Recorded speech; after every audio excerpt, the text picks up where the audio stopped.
Et de cette élection, eh bien, on va en parler avec notre invitée Isabelle Lebon, spécialiste des États-Unis, enseignante à l'Université de Caen et auteure du livre Les États-Unis au XXIe siècle aux éditions Ellipse. Bonjour Madame Lebon, on est ravis de vous retrouver. On est maintenant à 6 jours de l'élection présidentielle, on vous avait reçu la veille. La victoire de Donald Trump est un électrochoc pour le monde entier, bien évidemment. Avec le recul, quel enseignement vous faites de cette victoire ? L'enseignement que ce sont principalement les questions économiques et éventuellement les questions migratoires qui ont compté dans le vote des Américains.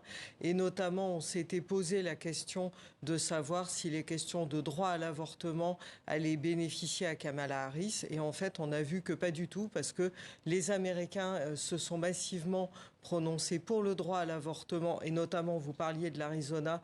Dans l'Arizona, où on vient d'avoir les résultats, et en fait, le droit à l'avortement va être inscrit dans la Constitution et il fait 15 points de plus que Kamala Harris. Et donc, il n'y a pas eu, finalement, elle n'a pas bénéficié de ce souhait des Américains de préserver le droit à l'avortement. Et l'étendue de la victoire, tous les grands électeurs, mais également le vote populaire, ça s'était pas gagné d'avance ? C'était absolument pas gagné d'avance, d'autant plus qu'au niveau national, eh bien, c'était pas prévu par les sondages qui normalement sont meilleurs au niveau national qu'au niveau des États.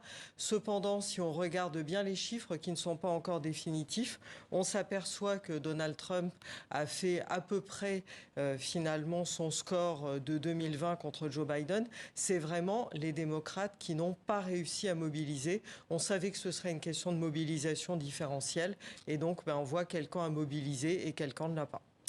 Alors, on va parler de l'équipe de Donald Trump. Alors, il ne l'a pas encore donné, mais d'ores et déjà, il y a le vice-président J.D. Vance. Certains analystes disent qu'en fait, le vice-président, ce sera Elon Musk. Vous partagez cette analyse ? Alors déjà, Elon Musk ne pouvait pas être vice-président puisqu'il n'est pas né aux États-Unis et donc il ne pouvait pas devenir président des États-Unis, même en cas de vacance du pouvoir. Donc c'était pas possible. Après, je pense qu'Elon Musk étant l'homme le plus riche du monde, eh bien, il pourra sans doute avoir d'autres projets. On l'a déjà vu changer de projet. En attendant, effectivement, Donald Trump lui a proposé une commission pour enquêter sur l'État fédéral, pour dégraisser l'État fédéral. C'est ce qu'il avait annoncé dans son discours au meeting de New York. Et donc, effectivement, eh bien, il lui donne l'objectif de réduire quasiment d'un tiers, enfin, ce qui est colossal, les dépenses de l'État fédéral pour pouvoir justifier, évidemment, des baisses d'impôts qu'il va y avoir de l'autre côté. Multilatéralisme, justement, on va en parler. C'est un concept que n'aime pas Donald Trump, on le sait, c'est faible de le dire. J'évoquais un électrochoc tout à l'heure. L'Europe est-elle à même de supporter tout ce que Donald Trump fait planer sur l'économie, notamment les échanges commerciaux avec l'Union européenne ? Alors effectivement, je pense que c'est un électrochoc pour l'Europe. Alors sur les échanges commerciaux, eh bien on va voir puisqu'il va essayer de dealer. Et puis sur les questions de défense, et je pense qu'aujourd'hui encore, c'est les questions de défense qui inquiètent le plus les Européens. Et donc oui, effectivement, même malgré bien que les pays d'Europe soient ses alliés, Donald Trump leur promet des droits de douane à plus 10%, voire plus 20%. Ça a beaucoup dépendu des déclarations. Mais je pense que le principal choc, c'est celui de la défense actuellement et des perspectives sur la défense européenne et donc du questionnement finalement des Européens à qui on demande de payer pour leur défense jusqu'à au moins 2 points de PIB.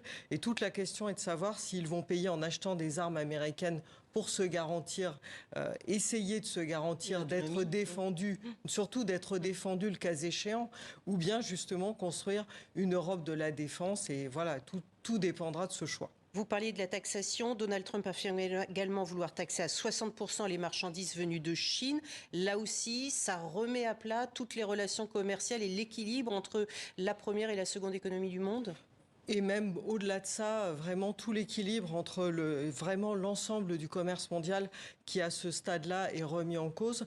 Parce que si effectivement les dépenses chinoises sont taxées à hauteur de 60%, évidemment on ne peut pas imaginer que la Chine, nous non plus d'ailleurs en Europe, reste sans réaction. Donc il va y avoir des mesures de rétorsion qui vont peser d'une façon ou d'une autre sur l'économie américaine.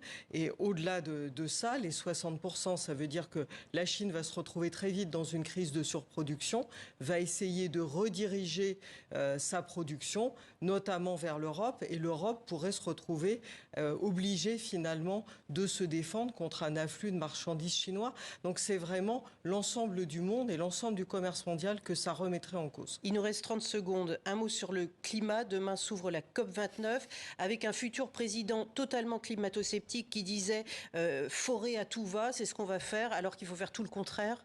Absolument. Et là, alors, ça va moyennement changer les choses, que quand même l'année où les États-Unis ont le plus extrait, c'est quand même 2023. Donc il n'y aura pas autant de différence que ça en réalité entre les deux administrations. Mais effectivement, on peut attendre une sortie des accords de Paris et vraiment une remise en cause globale de toutes les dépenses pour le climat aux États-Unis, qui reste le deuxième émetteur derrière la Chine.